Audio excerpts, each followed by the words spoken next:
খালি ঘরের সংখ্যা খুঁজে বের করি। আমরা আজ খালি ঘরের সংখ্যাগুলো খুঁজে বের করব। এখানে দেখা যাচ্ছে যে এখানে একটা 3 অঙ্কের একটা সংখ্যা, কিন্তু একটি অঙ্ক এখানে দেওয়া নাই। এখানেও ঠিক, এখানে প্রথম অঙ্ক দেওয়া নাই, আর এই সংখ্যায় মধ্যের অঙ্ক এবং শেষের সংখ্যায় হলো শেষের অঙ্ক দেওয়া নাই, কিন্তু যোগফল দেওয়া আছে।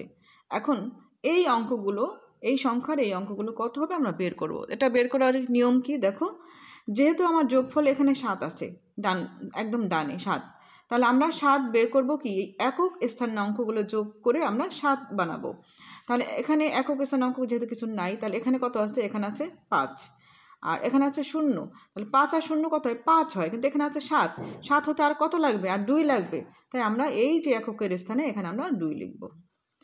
এরপর আমরা দেখি দশকের স্থানে আছে 5, এখন এখানে আছে দশকের স্থানে 0, এখানে নাই, আর এখানে আছে 1, তাহলে 0 আর 1 যোগ করলে কত হয়, 1 হয়, কিন্তু এখানে আছে আমার 5, 5 হতে আর কত লাগবে, 4 লাগবে, তাই আমরা এই দশকের স্থানে আমরা এখানে 4 লিখব। এরপর আমরা কি করব, শতকের স্থান দেখব। শতকের স্থানে এখানে আছে 1 আর এখানে আছে 2, তাহলে 1 আর 2 কত, 2 আর 1 3, 3 কিন্তু এখানে নাই, এখানে না থাকলে আমরা এখানে কত হবে, যেহেতু আমাদের যোগফল এখানে 8 আছে আর এখানে যোগ করে আমরা পেয়েছি 3, তাই 3 আর কত হলে 8 হবে, 3 আর 5 8, তাহলে আমাদের এইখানে হবে 5। কেমন? এরপর আমরা দেখতে পাচ্ছি 2 নাম্বার। 2 নাম্বার দেখতে পাচ্ছি যে এখানে 4 অঙ্কের সংখ্যা 1 2 3 4, 4 অঙ্কের সংখ্যার এখানে দ্বিতীয় অঙ্কটা নাই, এখানে প্রথম অঙ্ক নাই, আর এখানে তৃতীয় অঙ্কটা নাই, আর যোগফলে প্রথম অঙ্কটা নাই, অর্থাৎ একক স্থানে অঙ্কটা নাই। তাহলে আমরা যেহেতু এখানে কিছু নাই খালি, তাহলে আমরা এখানে একক স্থানে অঙ্কগুলো যোগ করব। এখানে আছে 6, এখানে আছে 1, 6 আর 1 7, 7 আর এখানে আছে 2, 7 8 9, তাহলে আমরা এখানে কি লিখব, 9 লিখব। এরপর আমরা দেখি যেহেতু এখানে দশক স্থান, শতক স্থান, হাজার স্থান আছে, তাহলে এখানে আছে 8, আমরা কি করব, এই এখানে দশকের স্থানের অঙ্কগুলো যোগ করে আমরা এখানে 8 বানাবো। তাহলে দশকের স্থানে এখানে আছে খালি ঘর, কিচ্ছু নাই, তাহলে এখানে কত আছে 3, আর এখানে আছে 1, তাহলে 3 আর 1 কত 4 হয়, এখানে আছে কত 8, এখানে আছে 8, তাহলে 8 হতে আর 4 লাগবে, তাই আমরা এখানে 4 দেব। এরপর আমরা দেব, এখানে আছে 7, এখানে কত আছে 7, তাহলে 7 বানাবো আমরা কি, এটা শতকের স্থান, তাহলে শতকের স্থানে এখানে আছে 2, এখানে আছে 1, 2 এর কত 3, কিন্তু এখানে নাই, তাহলে 3 আর কত হলে 7 হবে, তাই 3 আর কত হলে 7 হয়, 3 আর 4 হলে 7 হয়, তাহলে আমরা কি করব, এখানে এই শতকের স্থানে 4 লিখব। এরপর আমরা দেখব হাজারের ঘরে।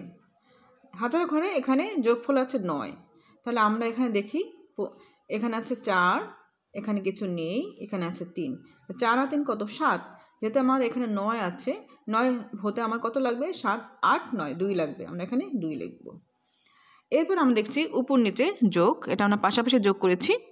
উপর নিচে যোগ, প্রথমে এখানে আছে যোগফলে খালি ঘর, তাহলে আমরা কি করব, 4 আর 5 আর 4 যোগ করব, 0 যোগ করব, 5 আর 0, তাহলে 5 আর 4 কত 9 হয়, 9 আর 0 9 হয়। এরপরে আমরা দেখি যোগফল আছে, কিন্তু এই যে প্রথম সংখ্যার দ্বিতীয় স্থানীয় মানে যে অঙ্কটা সেটা নাই, তাহলে আমরা কি করব, এটা যোগ করব, 4 আর 3 যোগ করব, 4 আর 3 কত 7, এখানে আছে 9, তা 9 হতে কত লাগবে, 7 8 9, এখানে 2 লাগবে। এরপর আমরা দেখতে পাচ্ছি এখানে আছে 1, এখানে কিছু নেই, এখানে 0 আছে, যোগফলে 3 আছে, তাহলে 1 আর 0 1 হয়, আর কত হলে 3 হবে, আর 2 হলে 3 হবে, আমরা এখানে 2 লিখব। তো 2 আর 1 3। এরপর দেখো এখানে আছে 4, এখানে কিছু নেই, এখানে আছে খালি ঘর, মানে এখানে কোনো একটা সংখ্যা আছে, দিতে হবে, তাহলে 4-এর সাথে কত যোগ করলে আমার 6 হবে, তাহলে 4 আর 2 6।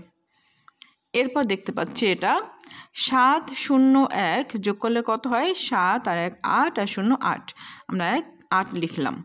এরপর দেখো এখানে যোগফল 6 আছে, তাহলে এখানে 2 আর 0 2, আর কত হলে 6 হবে, 4 হলে এখানে 4 হবে। এরপর দেখতে পাচ্ছি 6 0 খালি ঘর, এখানে 8, এখন 6 আর 0 6 হয়, আর কত যোগ করলে 8 হবে, 2 হলে আমরা এখানে 2 লিখব, 6 আর 2 8। এরপর দেখো আছে 3 খালি ঘর, 4, এখানে আছে 8, তাহলে 4 আর 3 কত? 4 আর 3 7, 7 আর কত হলে 8 হবে? 1 হলে, তাহলে আমাদের এই যে খালি ঘর হবে 1। এই ছিল খালি ঘরের সংখ্যা খুঁজে বের করি। আশা করি বুঝতে পেরেছো। ধন্যবাদ।